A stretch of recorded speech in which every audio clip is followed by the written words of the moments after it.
go over to the bathroom door. I'm walking over to the bathroom door, and I just turn my head to look at something, and my vision goes black for about like a full second.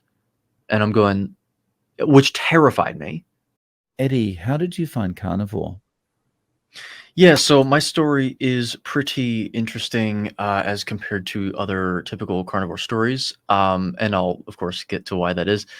Basically, my entire story, which is the best place to start off with that, is it starts whenever I was 16 years old, freshly 16, about a month or two after my birthday. Um, I was sitting in my chemistry class, third hour in the morning, and I had just gotten done strength training the previous class. And so I was very fatigued, especially after being powered by, a 6-pack of mini donuts and a pouch of juice, because, that's the public school system, but basically I'm sitting at my desk and I put my head down just to relax for a second, like just for a few minutes. And I'm starting to doze off. And that's typical of me, frankly, in third hour directly after a class like that. But I felt quite different, actually. I started to feel butterflies in my stomach, and everyone knows what that feeling is like. But typically, the butterfly sensation doesn't scare people itself because they know why they're feeling it. It's stimulated because of something occurring, something making them anxious, something making them excited. They know why they're feeling it. For me, I didn't know what was going on. I was feeling it like it was not supposed to have been occurring at that moment. And that actually scared me, of course, because it felt like my body there's this dysfunctional occurrence going on. But then as I get anxious, the feeling gets worse. So then this whole feedback loop started. I'm looking around the room irrationally. You know how people are when they're afraid. Their minds, the rational mind sort of is suppressed. And I'm looking around almost to see if other people are feeling what I'm feeling, which of course they're not. But then out of nowhere, it spirals out of control, and I have a panic attack, and I had to leave the classroom. I asked to go to the bathroom, and I left. And whenever I experienced that, I had never actually experienced a panic attack before. So even after it had occurred, I did not know that that was what a panic attack was. I didn't know what had happened. It was only after further reflection that I realized, oh, this is what people are talking about when they say that. I went to my dad's. I mean, he picked me up, and I thought it was just a fluke. I go home and I sort of almost enjoy the fact that I have a day off. I was like, okay, I don't know what that was, but let's just recuperate for tomorrow. Well, that didn't happen. Little did I know that everything was about to change completely, and it was very quick. I continued to have that anxiety feeling, and my heart rate was starting to just become homeostatically just elevated. And by elevated, we're talking 130 BPM. Standing, walking. Whenever I would sit down, that's the only time that it would subside and return to normal homeostasis, about between 60 to 100 BPM. And not only was I experiencing that, I was experiencing blood pressure swings as well whenever I would get up. So we're effectively speaking about POTS symptoms, postural orthostatic tachycardia syndrome, where blood pressure swings and tachycardia they occur whenever you stand up. For some people, if it's severe enough, it'll happen when they sit up after lying down. Mine wasn't that severe.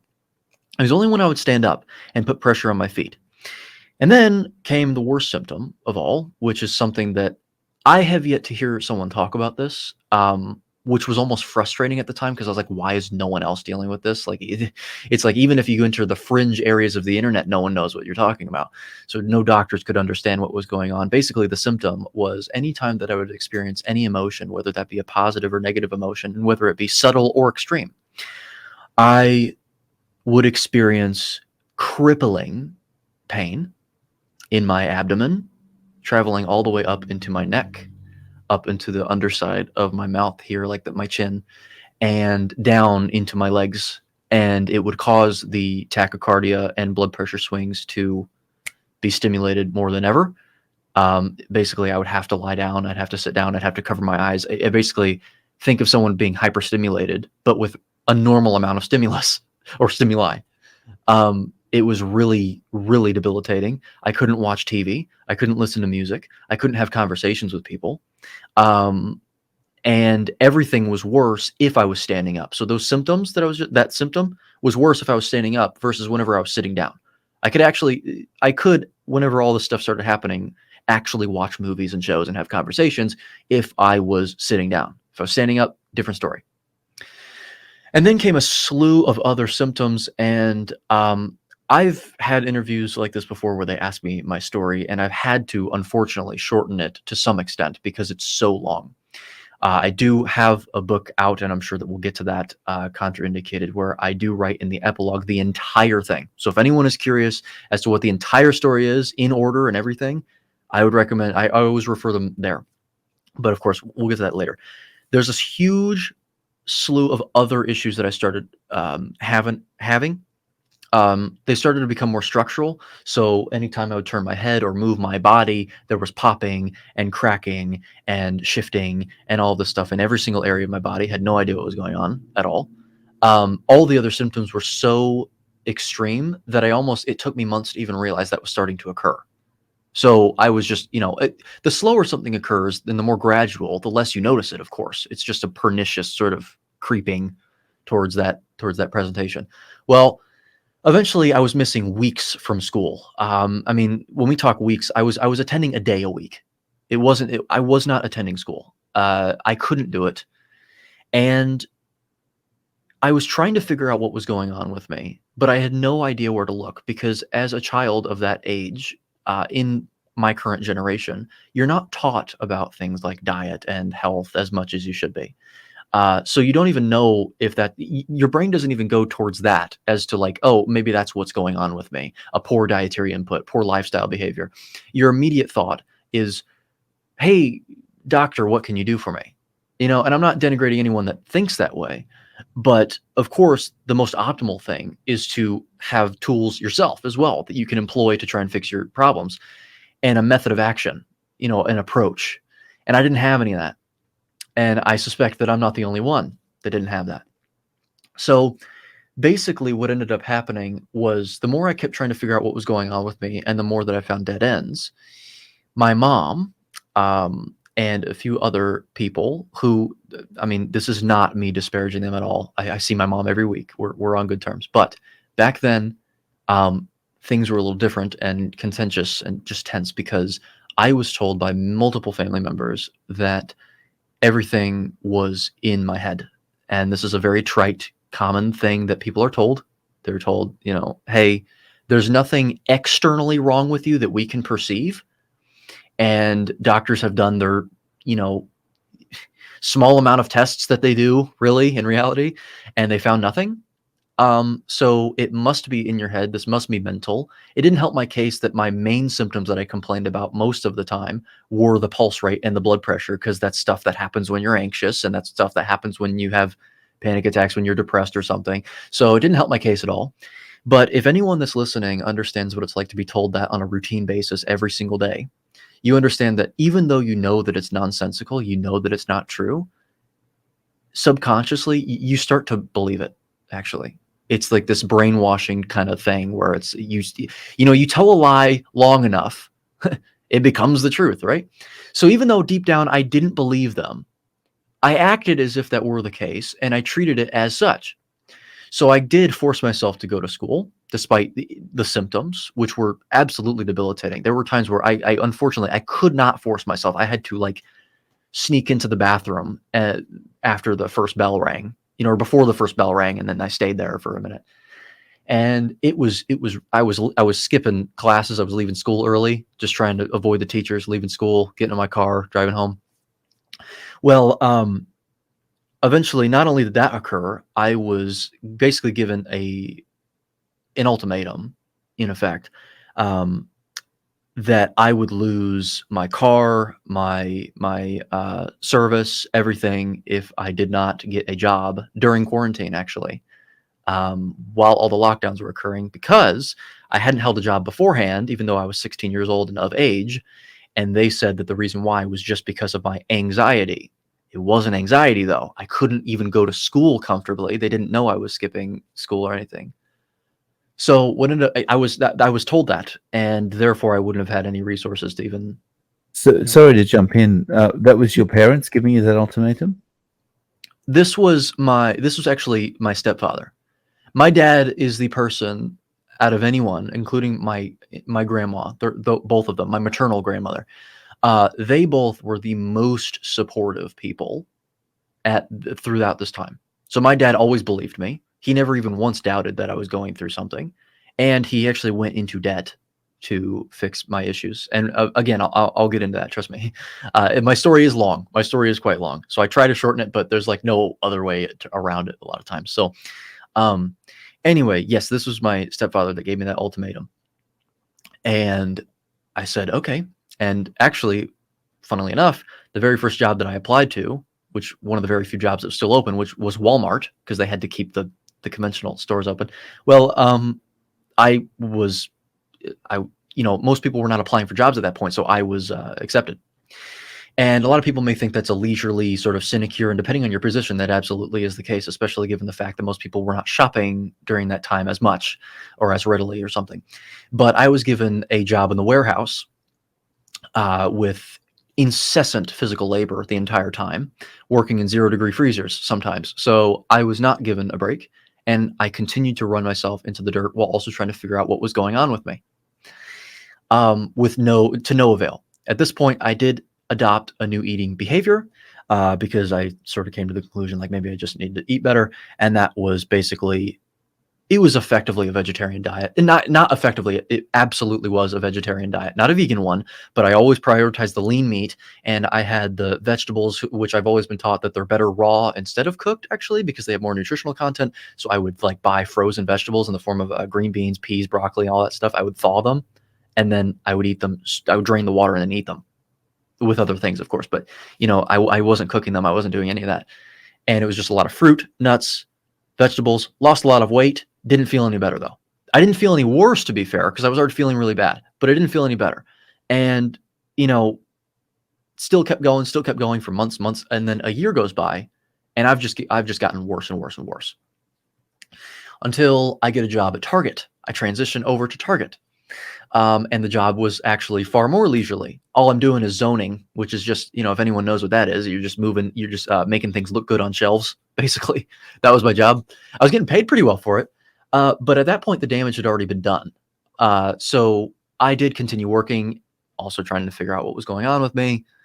And that's when everything just hit the fan. January 9th of 2022 was actually, this is the year we're talking now. So quarantine, that was Walmart time, April of 2020. Then in July, I think, or in May of 2021, I get the job at Target. January of 2022 is when I'm walking downstairs on my off day on a Sunday, and I go to use the bathroom. I leave, I go downstairs from my room, say hi to my mom and everything that morning because I just woken up, go over to the bathroom door. I'm walking over to the bathroom door, and I just turn my head to look at something, and my vision goes black for about like a full second. And I'm going, which terrified me. I'm going, well, hold on a minute. Because a second is a very long time, actually, to lose your vision. Even a millisecond is a long time to lose your vision completely. And I freak out. I go into the bathroom just like I was going to, but I immediately hit the floor, and I'm like freaking out. And I call my dad, and I'm like, hey, can you pick me up? Because I can't drive anywhere. And I also, at the time, didn't feel safe experiencing symptoms in a household where people were telling me that I was making things up. So I just needed to get out of there. He picks me up. I go on leave for 2 weeks, and I say, okay, I just need to recover for 2 weeks, whatever. That didn't happen. Apparently, the only thing keeping me upright and standing was the little amount of physical activity I was engaging in. So once I stopped working, I completely degenerated even more to the point where I couldn't stand up. Still have no idea what's going on. No idea what's going on. Still trying to figure that out. To no avail. I couldn't make my own food. I couldn't use the bathroom. I couldn't walk to the bathroom. I had to crawl over to the bathroom. My father, I was staying at his house exclusively. I couldn't see friends. I couldn't see him because he works like 12-hour shifts at a restaurant. So I would have to wait for him to come home to make me food. And then I got very little FaceTime. So basically, I'm lying down on the ground. I'm floor bound, not bed bound. Beds would make me too uncomfortable. And this will all make more sense whenever I explain what's going on. I'm staring up the ceiling though, and I'm going, I'm basically anticipating my death at 18 years old at this point. And I've never been the woe is me type, but that was the time that I was pushed the most in that respect, because I'm sitting here watching all of my friends like grow up around me and live their lives. And I've never been the partier before or anything like that, but just seeing them have social connection and also be bereft of pain, I was like, envy sort of strikes you at that point. But it never overtook me. It just made me more ambitious to figure out what was going on with me. February is the worst month of my life. There was a night where I was trying to go to sleep, and they basically, when you get into that transition stage where you're in between awake and asleep, your breathing slows down. And I remember your breathing becomes more relaxed, and every single time that I would hit that phase, I would gasp for air, like I was running out of air. I could breathe fine, but I'm running out of air. Well, I never got too exhausted or so exhausted that I finally fell asleep. I was up for 40 hours, and the only thing that actually put me to sleep was us going to the ER and then shooting me up with Ativan, and them also telling me that my chiropractor, who said that I may have structural issues going on at the time, was telling me a bunch of voodoo science, looked at me in the eyes and said that. This is the head of the ER that we're talking about that actually looked at me and said that. He said that you're basically insane. You're making things up, or at least you've just been manipulated. And instead, you're just dehydrated, is what he told me. He shot me up with Ativan, which is supposed to like knock you out, especially if you're on 40 hours of no sleep and having not eaten anything because you can't keep anything down. Because that was also, this whole abdominal thing that's caused me to gasp for air. It's all this stuff. I'm not able to even keep food down and all that. Amazingly, the Ativan almost didn't put me to sleep when he sent me home. I was actually still waking up like that. So something is very seriously going on. Eventually, I come across, here's where things take a turn, and here's where answers are going to start being given here. Sorry for the garrulous talk here, but again, long story. I come across this post by, frankly, someone in the health sphere that I thought they knew what they were talking about. They don't quite, it seems, but it doesn't mean that those people don't sometimes have a point. They basically made a post about vagus nerve degeneration, or inflammation, rather. Vagus nerves, you got two of them, and I mean, vagus is Latin, I think, for wandering. So they stem the whole body. They're important in neurological regulation, parasympathetic, sympathetic nervous system regulation, all that stuff. And so therefore regulation of emotions and stuff. So that's the first hint. When I saw that, I was like, okay, interesting. Well, he was talking about the things that could cause it. And one of the things I believe was structural, damage or something, but it was a lot of like toxins can cause this vagus nerve inflammation and stuff. So I look further into vagus nerve degeneration. And I come across a YouTube page by the name of Caring Medical Florida. And it's run by a doctor who manages a clinic called Caring Medical Florida, located in Fort Myers, Florida. And his name is Dr. Ross Hauser. And he had a seminar that was all about vagus nerve degeneration caused by what's called CCI. And that's an abbreviation for craniocervical instability. And basically what that is if we break apart the name, it's instability of the ligaments in your neck, your cervical spine leading up to your cranium. Ligaments are just what hold bone to bone. So they prevent too much movement from occurring. And if they're loose, or if they're damaged from some sort of external injury, then you can, assume what would happen. They don't really perform that job that well. And so what you've got bones that are moving around too much. Now, how much is too much? Well, depending on the person, that can just be a few millimeters or 1 millimeter. Of course, that's just going to depend on what your physiology is like. But what that does is, not only will that just cause some like cracking and some shifting and all that stuff, nerves and arteries surround your bones. And there's only a little tiny bit of space between the bone and then nerves and arteries. And so what happens is, if the bones move around too much, they can impinge on those surrounding nerves and arteries. And that can cause pain, that can cause neurological discomfort, that can cause, like headaches, even if you're constricting blood flow. But over time, when it comes to the nerves, impingement, like lack of cessation of impingement, leads to degeneration. It's not simply impingement anymore, it's degeneration, because it has no time to heal up. And so I read this, I was watching this, and I read further into it, and I was going, you know what? I'm not even going to talk to my dad right now. I am going to call them, and I'm going to try and get them to see me and see if I actually have this condition. I mean, desperate times, right? I do that, and I tell my dad about it later, and he goes, yeah, I mean, you didn't have to tell me about it, like anything at this point. We're both desperate to help you. Like, we're going to do it. Eventually, they say, yep, well, we've agreed to see you. You can come in. Here's your appointment, April 6th. And this was in February, and I was like, I cannot wait that long. So that wait period was really, actually, in a way, that appointment being set was the only thing keeping me going, because it was like something to actually look forward to. But I waited. Every day I waited, and I just got worse. I got worse and worse. I was seeing my chiropractor at that point, and we did not know what was going on. I clearly had a structural issue, because he was, to fix this little like spasming that was going on with my breathing, he was actually, my chiropractor was putting his fingers right underneath my chest in the sternum area and actually pushing down and pulling my stomach out from my chest cavity. It was up that high.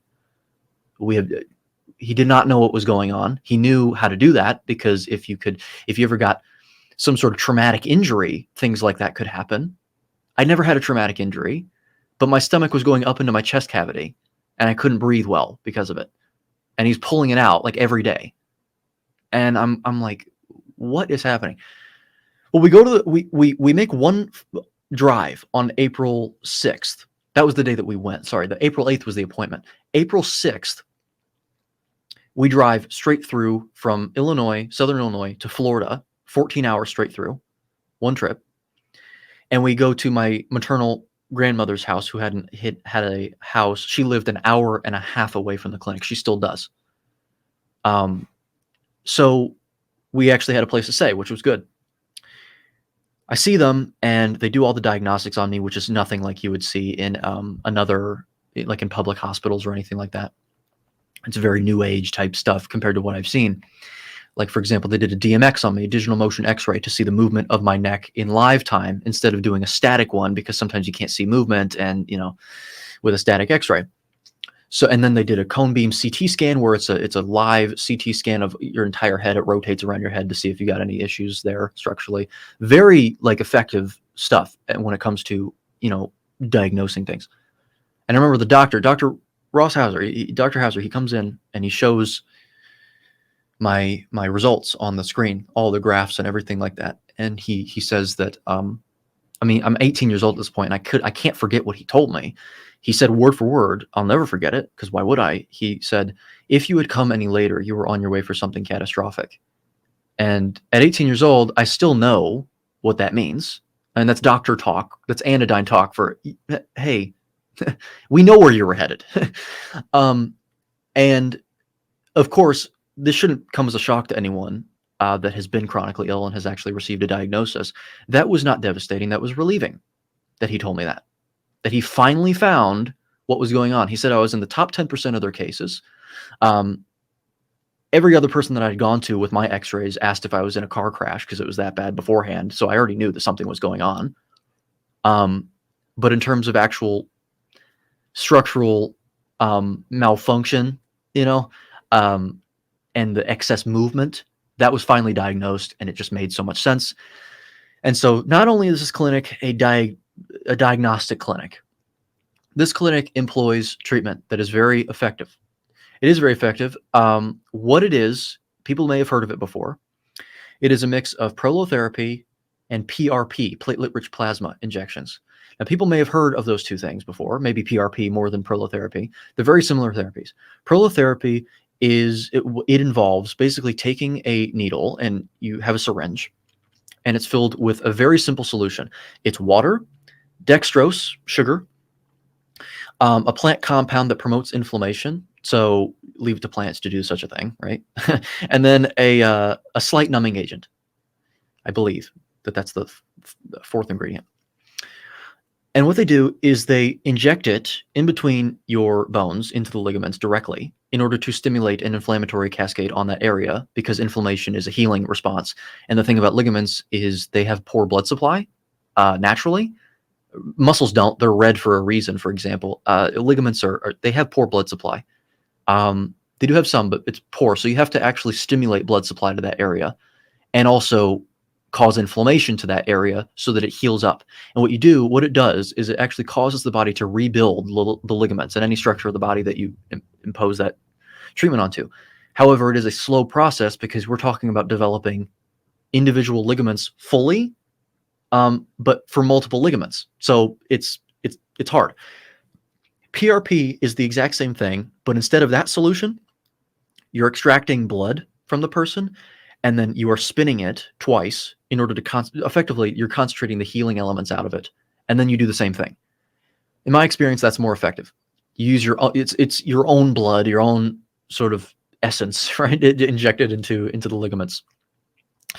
Over the course of the time that I was getting that treatment, however, and I promise this ties into diet eventually. I already sort of touched on that earlier, but over the course of those treatments, I had gotten more tests done, and they found out that it wasn't just my neck that was the problem. It was my entire body. That was the issue. It was not just my neck. It was my arms, my elbows, my wrists, and most importantly, my ribs. If anyone wants to know why the emotional dysregulation was occurring, and every time that I would experience an emotion or like butterflies in my stomach was even happening to begin with, anyway, the reason why it was causing me pain was because usually when you feel an emotion and when you talk to people, that's actually, you're feeling something physical in your stomach. That's a physical sensation. It's your diaphragm contracting. What's supposed to happen with stable ribs is that your ribs aren't supposed to move when that happens. So every single time that my diaphragm was like contracting, whenever I would talk to someone and have an enjoyable conversation, or whenever I was watching a movie or experiencing any sort of significant emotion, or even insignificant, once again, my diaphragm would contract and my ribs would be pulled with it. And so every single time that I was experiencing that, there's pulling on the ribs, and it would just impinge on all the surrounding nerves. And your thoracic spine, which is where your ribs attach to, that's where all of your fight or flight nerves are. That's what regulates, for example, adrenaline and noradrenaline release and all that stuff. So of course, every single time that was happening, I'd have a spike in my blood pressure. I'd have a spike in my pulse rate. It all just started to make sense finally. So over the course of the last few years, actually, I have been receiving these treatments. Originally, I was staying there for longer periods of time, of course. I was staying with my grandmother, not working, because I can't even do that. I couldn't even get a remote job because I still had trouble regulating any emotion. I couldn't have conversations. So I'm just staying in my room, and that's whenever this ties really into diet. I had already adopted that sort of vegetarian style thing that I was doing a few years back. Before everything hit the fan, I also discovered Dr. Gundry, who many people have heard of before. And as much as I don't like what he has to say, I actually, maybe it's just part of me that still has some extant ties emotionally to him. I still respect him in a lot of ways, because he actually still did bring to the forefront and still did teach me that not all plants are your friends. Considering the fact that, lectins exist, for example, and he hyperfixates on lectins. And that's when I learned about lectins. So I cut out lectins, and actually I felt a lot better. There may have been a lot of reasons for that, that wasn't just tied to lectins, but I was cutting out an entire part of the plant kingdom that has inflammatory plant compounds in them. I was also just eating less processed stuff. So I'm sure that there's other confounders there, but it did make me feel better. I was still doing that into the course of, traveling to Florida, getting these treatments. But then I started listening to more and watching more Dave Asprey, who was coming up in my feed, and many people have probably heard of him as well. Dave Asprey was very similar in his ideology at the time to Dr. Steven Gundry, except he said to prioritize more animal protein. And I said, okay, well, that actually makes sense, because even if Dr. Gundry's right about animal protein being aging, which he likes to say a lot, I am undergoing extremely intense treatments that require my body to rebuild its structures, which requires protein. So I said, you know what? Probably won't harm me to have any more, or to have more.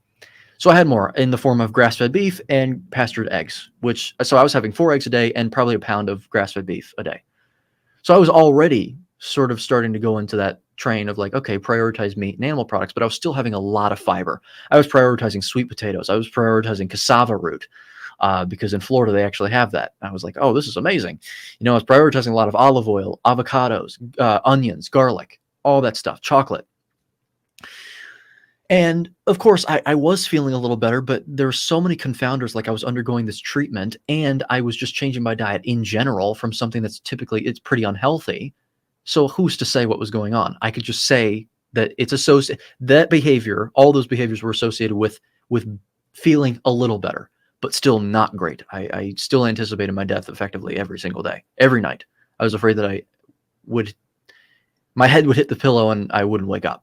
So that wasn't fun. Eventually, though, keep undergoing these treatments, and I sort of transgress from the Dave Asprey train slowly towards the Paul Saladino train, which is a typical occurrence in the carnivore crowd. Some people never get out of it, I've seen. I did that for a month. Started learning more about the whole, okay, yeah, lectins exist, but also all these other things exist too, and you probably shouldn't be consuming them. That's what Paul still does say, to his credit. Vegetables, they have these toxins, all these things, phytic acid, tannins, oxalic acid. So I was like, okay, fruit and honey, that seems to be, okay, they have the least plant anti-nutrient content, and also prioritize meat and all the eggs and stuff. I was learning about, LDL cholesterol type stuff that he talks about. And I was like, okay, maybe it's not causal in heart disease. And so I started transitioning towards that.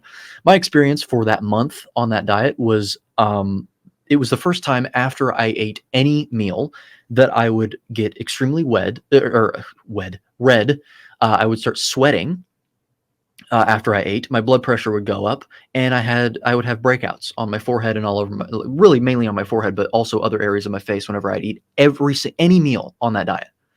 And I was like, this isn't right. Now, again, if we're going to be as forgiving as possible, who's to say that wasn't the result of systemic inflammation I was already experiencing from my treatments?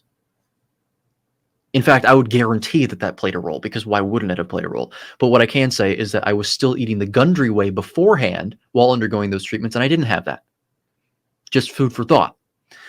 And then on August 14th of that year, I discovered Bart K.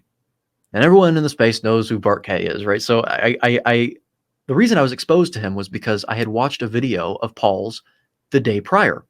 I watched the original video. And I see in my feed Bart K, this person I've never heard of before, critiquing that very video. And I was like, interesting. So I watch it, and I couldn't stand Bart.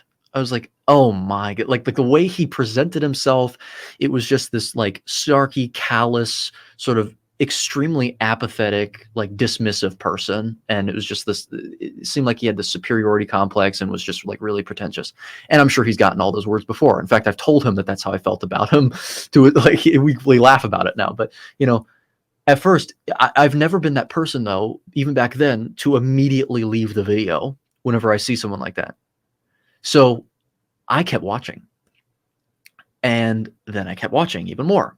And I eventually watched the whole thing, and I remember sitting back and thinking, okay, I don't like his presentation, but the fact that he was able to keep up with every single thing that Paul just said, and also, he has nutritionist and physiologist or biochemist or whatever on the bottom of his screen, I'm thinking, well, now wait a minute, is he actually was he in academia or something? I never knew this, because in his video, he had some sort of robe on with a cup in a mug in his hand, like he had just woken up, probably because he probably did, because that's how he records his videos. But I was like, he doesn't dress like that for the, it doesn't look like someone, it doesn't look like how a professor would dress. But then I watch another video, and I'm going, no, he's got it. This is the guy. I kept watching, and I was like, no, he makes a lot more sense. And then I learned more about him, and I was like, okay, probably a lot of this is an act anyway. So I just decided, I sent the videos to my dad, and I went, hey, check this out. And ever since then that's when I started studying, like every single day from the time I woke up to the time I went to bed, just studying. I learned about Anthony Chafee. I learned about Dr. Kiltz. I learned Dr. Ken Berry. I learned all these people, and I sort of just I took some things here and there from those people. But I mainly actually went to Bart K's Odyssey channel and rewatched all of his lectures. And not only did I rewatch them, I opened a Google Doc and I wrote down every single thing he said, revised it, wrote my own research papers on it, then went out of my way to look for citations. And I would just write paper after paper after paper after paper after paper. And I would send it to my friends. I would send it to my family. And I go, hey, this is really important. You should read this. Until eventually, I've been getting better over the course of the months. I visited home sometimes, but I'm mainly still staying in Florida. And at the time, I had a friend who is now my girlfriend, who I live with. It's pretty funny that we were just friends and we were talking for a long time. She was like my best friend at that point.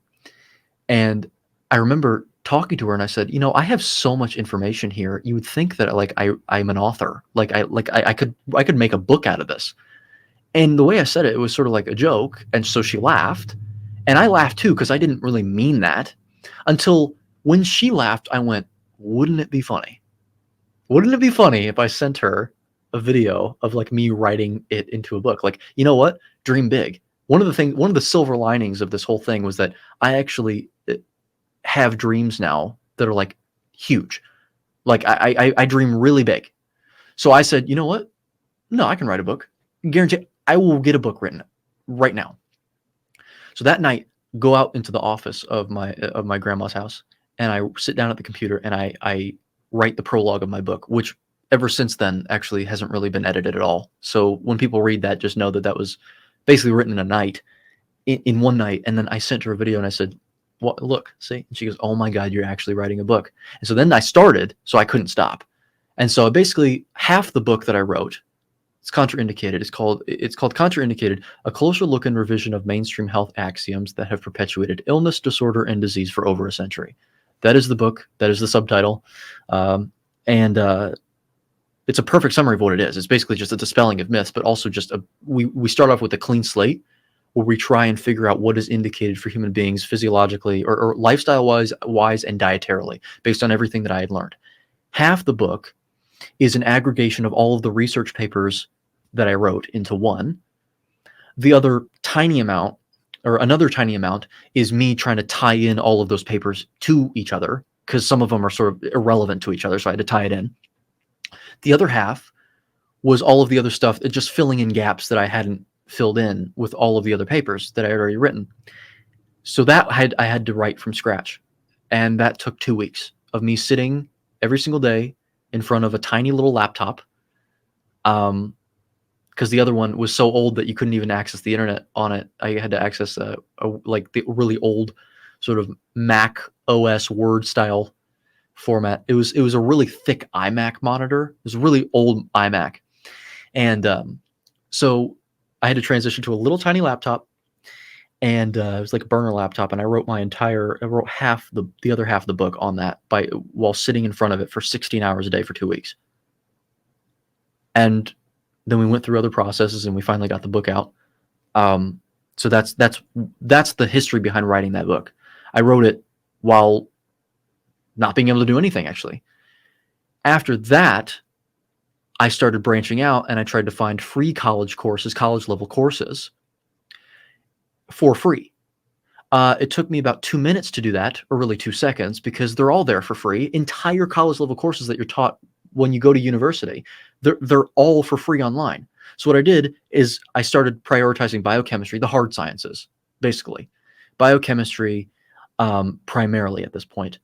And I started studying each lesson, and I wrote a paper, just like I did on the other videos that I was talking about. Basically, my same approach I employed here.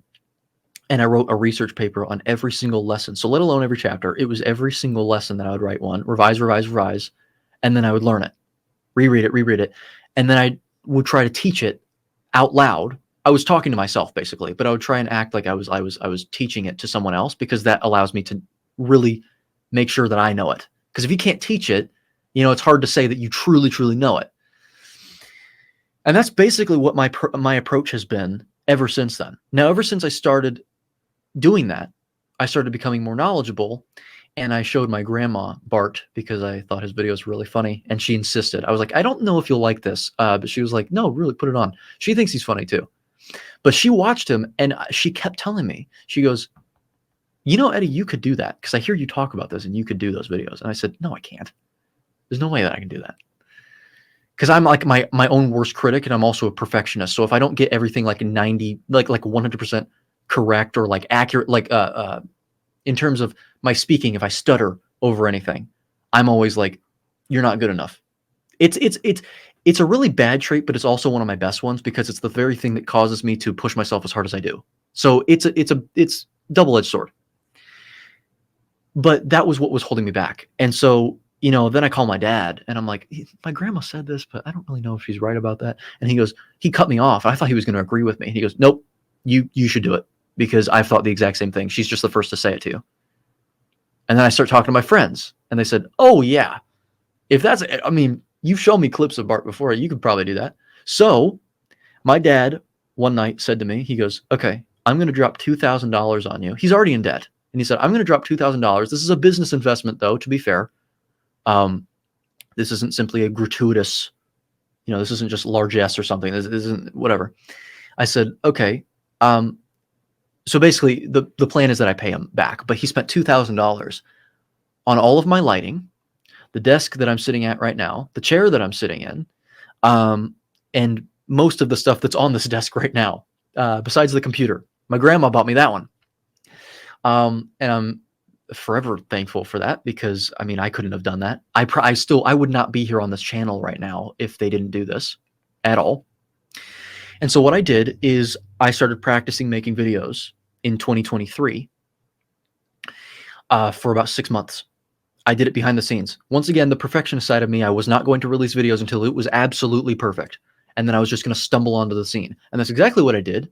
January 20th of 2024, this year, was when I first became public on all platforms. And ever since then, I've just gotten, in my opinion, I think I've gotten better and better at making these videos. And I'm just getting my message out there. And ever since, I guess the final note is that, yes, when I discovered Bart K that year, since I sort of implied that, I was like, no, this guy has the answer. I went carnivore like right after that, like full carnivore. So I cut out all the fruit and the honey and stuff. And then the first week that I was transitioning, I kept the sweet potato in, and then I removed that because I knew the importance of 6 to 8 week transition period just to make sure you don't have any problems later on. And so I have been strict carnivore ever since. Less strict now, but it's still carnivore.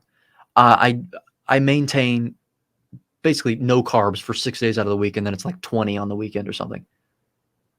So that's what I've been doing. And sorry, that was a very long story, but that was all. No, basically. So you're still undergoing treatments at this stage? Yes, basically the goal with this entire project that I have going on is I'm trying to. I have basically multiple sources of passive income. And I'm trying to raise money with the help of my girlfriend, because she has a job too, to eventually move to Florida to be more near the clinic, because travel fees are not cheap. And I have problems with flights, so it has to be a drive. So there's the danger element of it too when you're talking about 14 hours. And to try and curtail the danger element, we take back roads. So then it's 18 hours there. So it's not cheap. And then you consider the Airbnb price, and then it's even more. And so I have finally I've gotten to a point where now I can exercise myself, and so I can add muscular stability onto me, which helps with my condition. I was never able to do that. I've added 10 pounds of muscle within the last few months. So I can't be a hardcore, athlete or anything like that, but I work out once a week, one full body workout to failure, every single exercise. Once a week now. Hopefully I can slowly transition up to 2 times a week, but I am not fully there yet.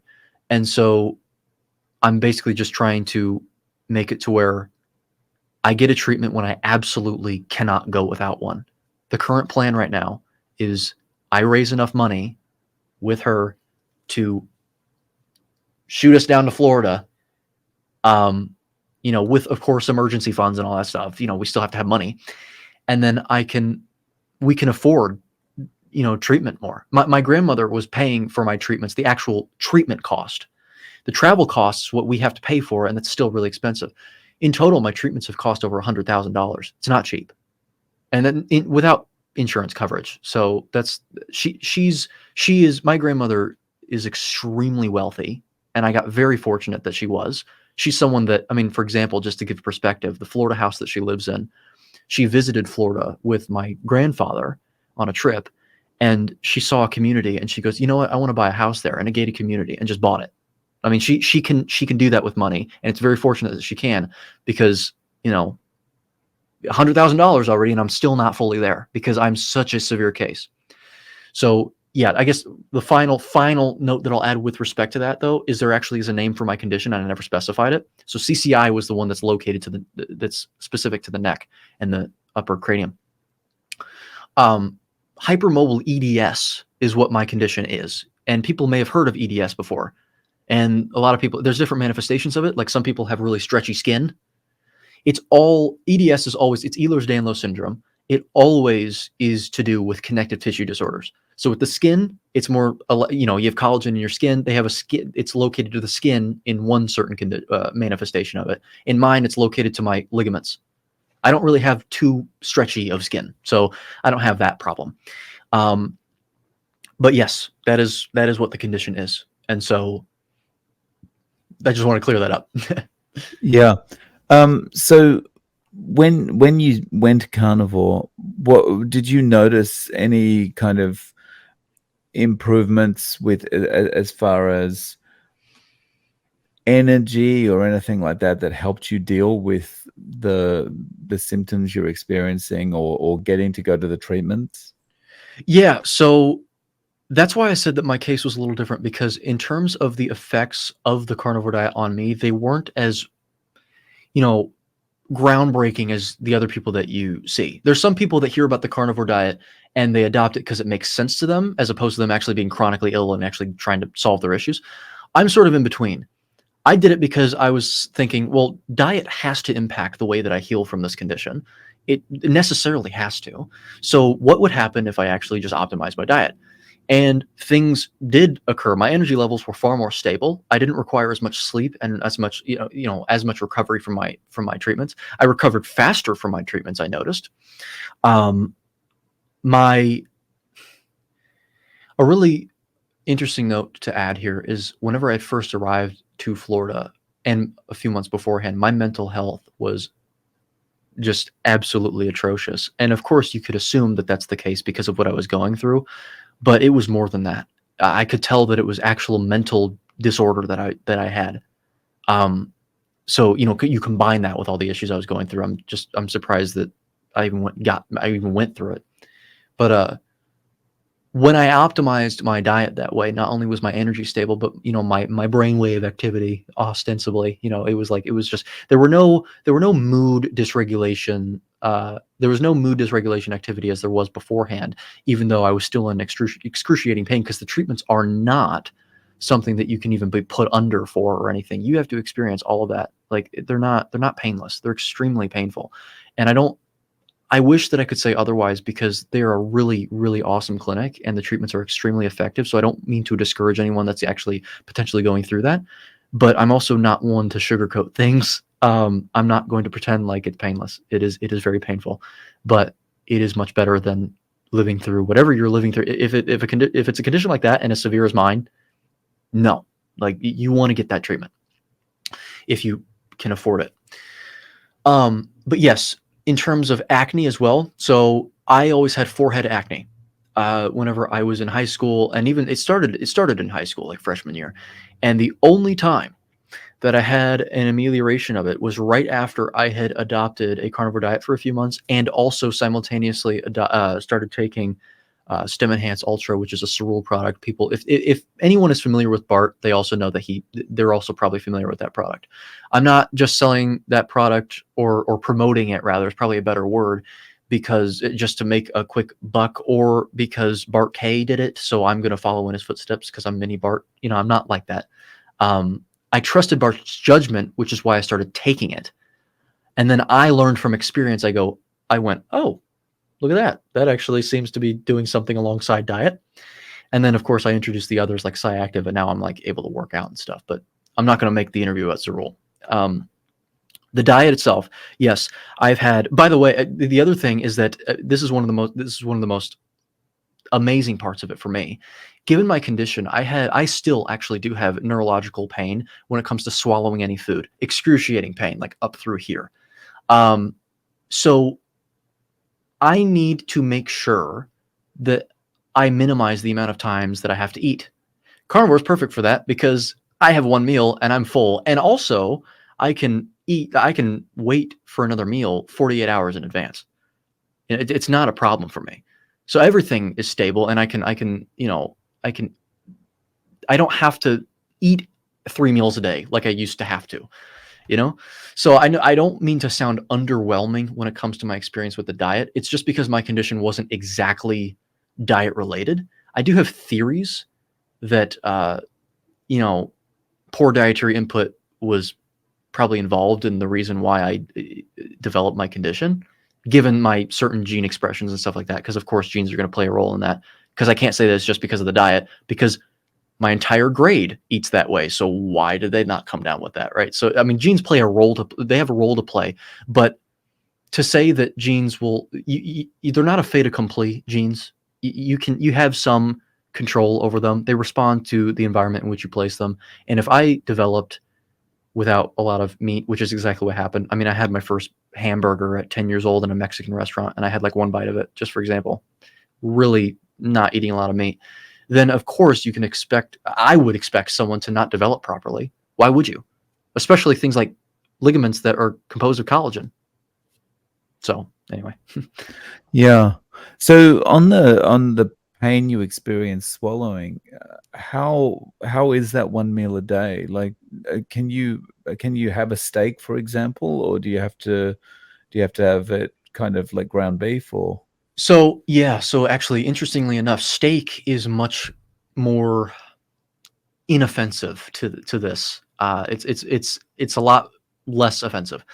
Ground beef, I think, because of all the collagenous and like the collagen pieces in there, it's more rough, and so when I eat that, it flares it up a little more. Fortunately, if it's really bad, there are ways that I can manipulate my body to make it to where it doesn't hurt. Um, it stems from my like shoulder blade all the way going down into my ribs. It's always been my ribs that are like the biggest issue. And so if I press forward and then take a bite and swallow, the pain like completely disappears sometimes. It's just not comfortable putting my hand here and pressing forward to eat a meal. So sometimes it's still like really frustrating and debilitating. I'm like, can I please eat my food? But you take what you can get. I don't fail to mention to even to myself and fail to recognize myself and forget. I don't fail to remember that where I came from.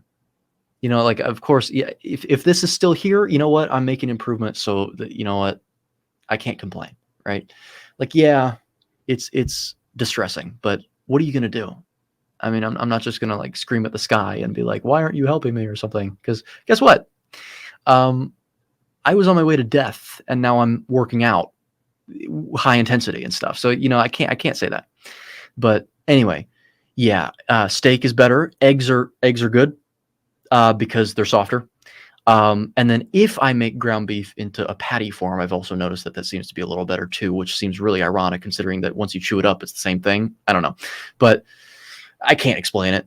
But yeah, there's ways I can go around it. We were talking before we started recording that recently I watched one of your videos, one of your reaction videos, and I was really impressed by how fast you kind of would just react to each comment within the video. Mhm. You've got very clear thinking and very kind of snappy responses to things. Which I've got to say I'm very jealous of. Is that just you? Is that because of the research that you did? Is that something to do with diet? Is it a combination? It's probably a combination of all that. And once again, mental clarity has been much better on a carnivorous approach. In fact, actually, whenever I transgress and I consume carbohydrates, even in a small extent, because like I said, I stay under that 20-gram realm. I would say to overshoot. Let's say 30. I stay under 30. Um, Whenever I have that carb day where I have 30 grams of carbs, my brain fog acts up. And not only that, actually, just to throw in something else, I actually want to answer that question. I want to throw in this as well. My exercise performance is far less, not far less, but it's less effective. I can impose far less force onto whatever I'm pressing onto or something like that. If I have consumed glucose, because I assume that it's because I spike and then I dip, You know, you trough, and it seems to be the case that the feeling of fatigue during a workout that you feel like that you increasingly go towards, it seems to be stimulated by lower blood glucose at that time, because then the muscle can't twitch, and then you have the pain that's sent to your brain, because that's not actually a physical sensation, oddly enough. But I just want to throw that in there because I experienced that yesterday. But yes, mental clarity, that's probably part of it. The biggest part of it, because I know I'm pretty conscientious of myself. I have to be if I'm going to be a perfectionist. It's actually because of my perfectionism, because I constantly play devil's advocate in my head. I'm constantly prepared because I have this voice in my head that basically is always like, once again, the double-edged sword. You have a voice in your head that doubts you all the time, which is a bad thing, because you can't really, it's just discouraging. But you can turn it into a perk, because then you're always playing devil's advocate and you can perfect every single thing you're doing. And that's sort of what I think that's what it is, because I always have this voice in my head that plays devil's advocate and goes, "Oh, okay, yeah, you just said that, but what about this?" Like it's like a vegan version of me in my head going, "Well, okay, hold on a minute. What did you?" And so then I'm like, "Okay." And then whenever the other thing is, before I open my mouth upon something, I go into my Google Docs, and I mean, I learn everything first for a month, 2, 3, it doesn't matter how many months, until I get it down. And I write a paper, like I said, and revise it until I have it down. And then I have no chinks in my armor. That's what I try to do. I'm not going to say I have no chinks in my armor, because everyone, better be careful with that, because then someone's going to exploit one, and then, yeah, game over. But I try to do that. And then once people started to say that to me, they were like, "Dude, I think that's why you can like do those videos." Because I was talking to people like that, and sometimes it can go overboard where they're like, "Okay, you don't need to like over explain yourself here. Like, you don't need to backtrack and like say this and that. We get what you're trying to say." But that's the devil's advocate in me. I try to like clear up every single thing that I said in my sentences. That's what I did that's what I do in my videos, and I think that's maybe why I am as reflexive as I am in the responses. And the other thing that I also did during that time was, anytime, the most frustrating thing is when you have a word to say but you can't think of it. So I would like read through a dictionary and just try and find like the words, and then I'd be like, "Okay, let's burn that into my brain, because then next time if I need to use that word, I got it." And then I'm not stuttering over my words or sentences or something. It was a lot of time. And I'm not saying that it's exactly the most plausible thing for most people to do, because I wasn't employed and I was just sitting at home all the time. So, but I had, again, silver lining to everything, right? But yeah. So just to close the loop, Mhm. when we started talking, like your stepfather specifically didn't really believe there was an issue. Mhm. Yep. Well, how is that now? So he and I do not talk really anymore. I do see him, and at first it was one of those things where I just did not want to talk to him. I don't think anyone can really blame me for that. But what I will say is, if you hold a grudge against someone, it's one of those things where you're still the one affected negatively, So I kind of learned to get over it and just be happy that I have found the solution to my problems. And so now I don't have a problem encountering him. But what I've noticed from everything that I've heard, he didn't apologize to me about it at all. But from everything that I've heard, I don't think he is apologetic at all. I don't think he thinks that he was in the wrong. I don't think he thinks he was wrong for saying what he said. I don't think that he even he's actually, from last thing I heard, I think that he is still skeptical that I even have the condition that I have. Even after all this, I think he still is skeptical. So that is something where I really was very angry about it, until I just learned to let go of that. I was like, well, he's his own person. He can believe that. Whatever. Fine. It's really hard to do that. It's really hard, because in a perfect world, or in an ostensibly perfect world, you'd be able to control what everyone thinks. They'd all think the same as you, right? But, it's one of those things where, actually, no, it's not a perfect world, first of all. And therefore, you know, you got to just get over that, and you got to learn to deal with people having differing opinions. I mean, it's not just a matter of differing opinions, because I recognize the importance of having differing opinions, and that didn't bother me. It was this one in particular. Like, how could I go through all of this stuff and you still doubt me? That was really what it was. But I was like, you know what? Fine. Like, it's fine.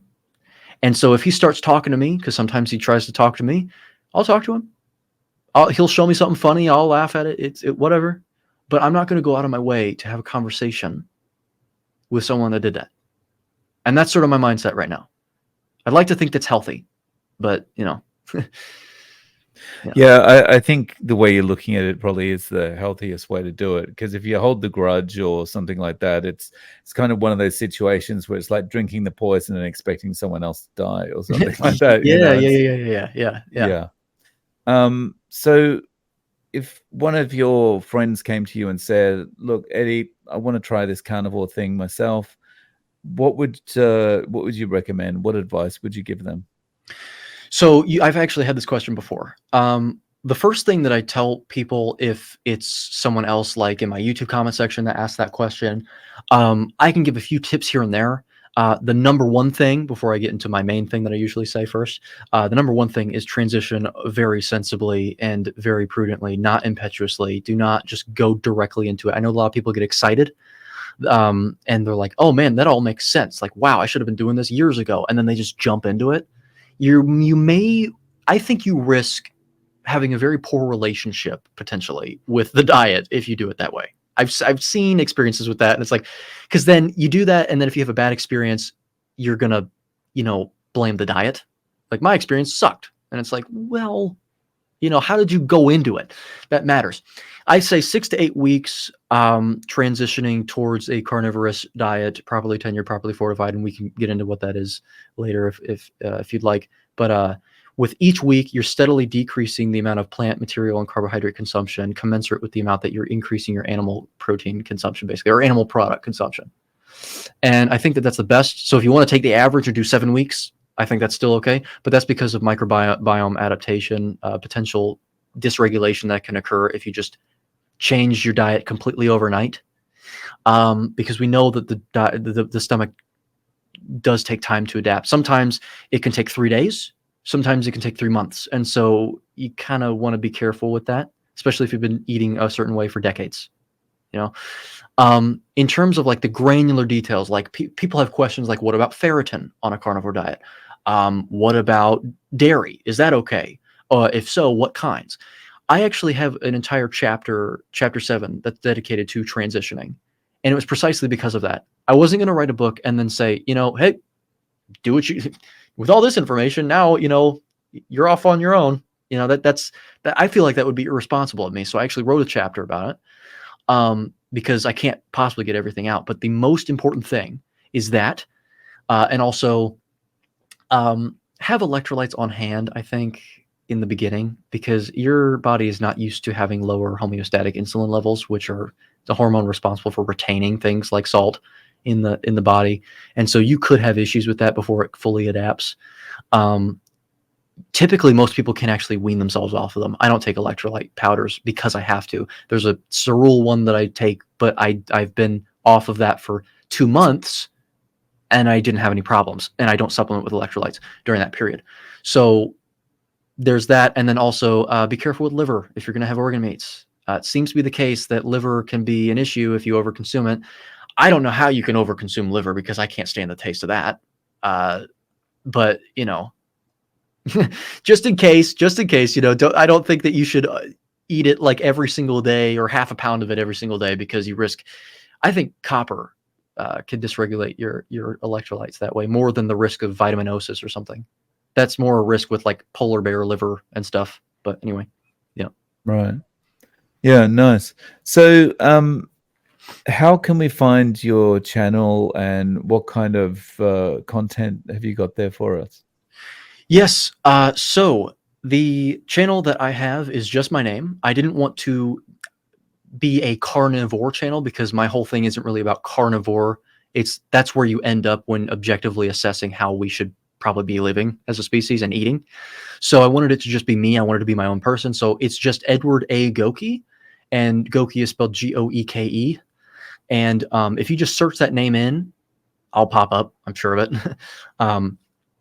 Then there's content on there I upload currently once every 2 weeks. I upload 3 videos every other week, one of which is exclusive to Patreon members. So I do have a Patreon as low as $2 and as high as $8 a month to gain access to things like 1 week early uploads. I upload 1 week early on them, ad-free content, uncensored content, and then I have 1 extra video, like I was saying, per week. So I upload 3 videos a week, one of which is Patreon exclusive. Saturday and Sunday uploads every other week. Once again, I was doing every week, but I've had to do other things. I'm working on the 2nd edition of my book, which is going to be 1,000 times better. I'll make sure of it.